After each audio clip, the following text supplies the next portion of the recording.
ಮುಂದೆ ಮೋಸ ಜೀವನ ಮೂರೇ ದಿನ ಬಿಡು ಚಿಂತೆನ ಬಾರೋ ಮಜಾ ಮಾಡೋಣ ಕುಣಿದು ಕುಪ್ಪಳಿಸೋಣ ಬ್ರಹ್ಮಂಗೆ ತಲ್ಕೆಟ್ಟು ಮಾಡ್ದ ಮನುಷ್ಯನ್ ಜನ್ಮನ್ನ ಬುರ್ಡೆಲ್ಲಿ ಮೆದಲಿಟ್ಟು ಕೊಟ್ನು 108 ಅಡಿಯನ್ನ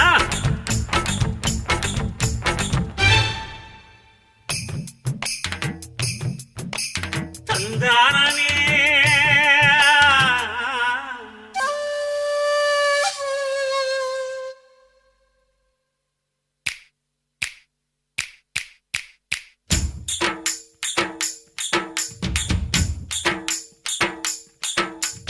ಅಜ್ಜಿಗೇನು ಅರಿವಿ ಚಿಂತೆ ಪಟ್ಟೆಗೇನು ಹುಡುಗಿರ್ ಚಿಂತೆ ಮಾಡೋ ತಮ್ಮ ಪ್ರೀತಿನ ತಾಕತ್ತಿದ್ರೆ ಬಿಡ್ಲೆ